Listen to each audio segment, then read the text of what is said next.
clear of the closing doors, please. No, they ain't closing yet.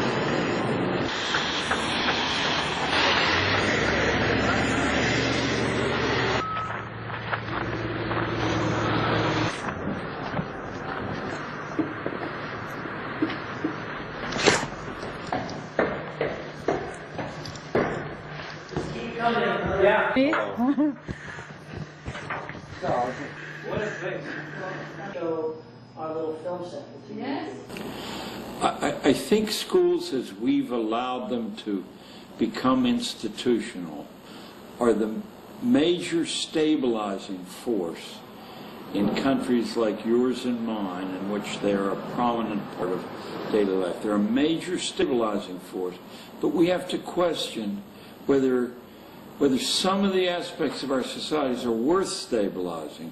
The sharp social class distinctions, the sharp economic distinctions, in my own philosophy, aren't worthy of stabilizing, and yet schools do that. Schools also stabilize the world as we're familiar with it, rather than drawing out the very best in everybody, which would give us a civil society that's unpredictable. What would happen? Schools train people to fit into the existing civil society. Think of the civil society in Sweden in the 16th century, or the 13th century, or the 11th, when you practiced human sacrifice. And if those societies had been stabilized, it certainly would have been a much different Sweden than you live in today. There was enough room to slowly and incrementally, step by step, alter the destiny of a society. But when mass institutional schooling came along, it drew all the children out of the community, and it fixed largely, not totally of course, but largely it fixed the way the kids would see values, the way they would see one another. And by the time you release them, although Sweden, if I understand correctly, is probably a good deal better about this than the United States, by the time kids are released from the schooling experience, they're so bent to habit patterns and attitudes that very few of them deviate for the rest of their lives.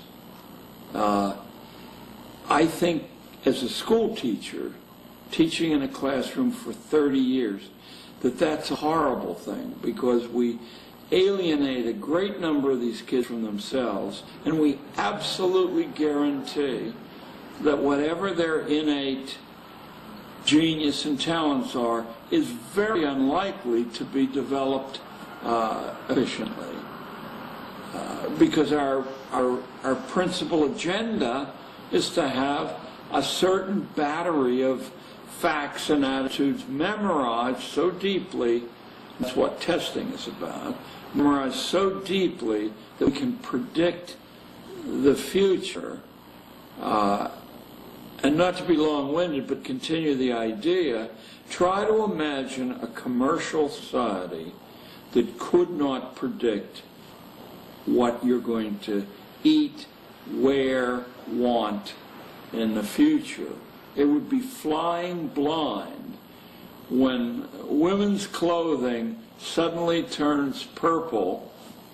It doesn't happen on the basis of a whim of a fashion designer, but on a basis of careful market testing of whether people are ready to shift from fuchsia, or red rather, and then the propaganda machine is geared up, and in Sweden as in the United States, the right people begin to wear purple, the right television people or film people or whoever your version of rock stars are, and then suddenly all the store windows are full of purple, and we get rid of our red clothing, even though it's brand new.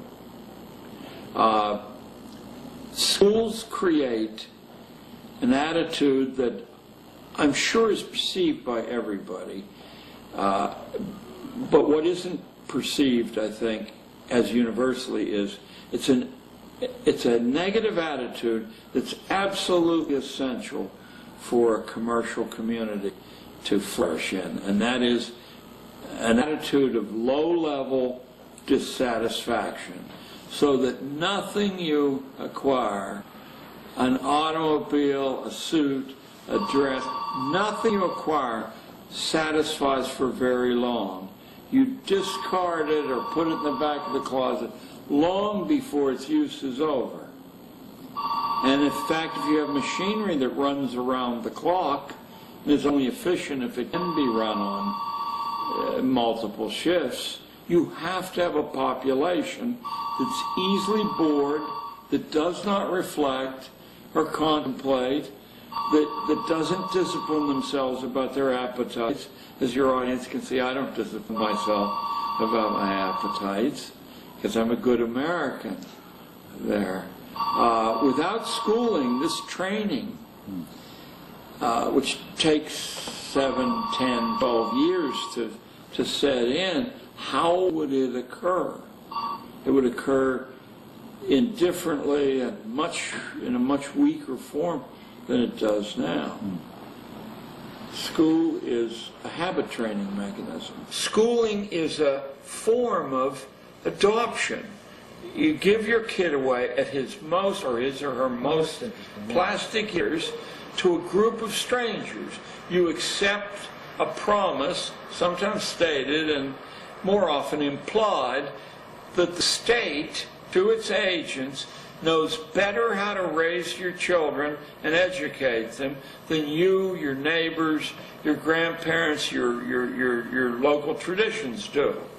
And that your kid will be better off so adopted. By the time the child returns to the family, or has the option of doing that, very few want to. Their parents are some form of friendly stranger too, and why not? In the key hours of growing up, strangers have reared the kid. Now let's look at the strangers, of which you were one and I was one. Regardless of our good feeling toward children, regardless of our individual talents or intelligence, we have so little time each day with each of these kids, we can't possibly know enough vital information about that particular kid to tailor a set of exercises to that kid. Oh, some of us, will try more than others, but there simply isn't any time to do it to a significant degree. So what we do is accept, and of course if we don't accept this, we're fired or harassed. We accept a state's prescription that's written in manuals. You do this first, and this second, and this third, and here you have a little latitude to talk to the kids. And the way the state checks on whether you've followed that diet is there's standardized tests given at intervals. If your kids do badly, it does not mean that they're bad readers or anything else. It means that they haven't been obedient to the drills the state set down, and they're marked for further treatment later on, or they're marked to be excluded from responsible jobs. Perhaps some ways by being excluded from the colleges that lead to responsible jobs, in other ways from the licenses that lead to responsible jobs. This was all worked out. It didn't evolve by a lot of rational people saying, we'll take this, this, and this from the past, then the next generation will take this, this, and this. This was set down largely in a handful of places. Prussia was perhaps the most prominent of those places. And the Prussian experiment leaped into the United States almost immediately in the 1840s. Leaped into the United States. Its propagandists covered the country here. Its backers, its financial backers, set up the most important teacher training institutes and financed those institutes. And then no one was allowed to become a teacher who didn't more or less subscribe to the fact that experts could create a curriculum and pedagogues could administer it. Well, that's exactly what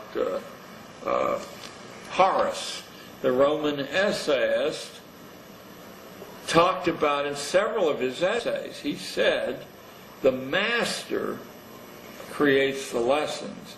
The pedagogue, the teacher, administers the lessons. But if you find the teacher creating the lessons or deviating from the direction those lessons are headed in, you get rid of the pedagogue. But the people who gave us schooling weren't these wealthy people. They were utopian thinkers who believed the family and tradition were the greatest obstacles to making a perfect society, a utopia. And every utopia that survived invents schooling long before we had universal force schooling. There were always little neighborhood schools, and they all invent universal schooling of a homogeneous variety in order to reach utopia. Now let's shift to the basis of your question, which is Rockefeller and Carnegie and J.P. Morgan. These people saw a different kind of utopia through solving the problem of production with high-speed machinery. They saw that material abundance could be created, and that want, first of all, of course, they thought they could become supremely wealthy, which they did. But secondarily, they weren't beasts. They thought that this material abundance, since they had abandoned a belief in a creator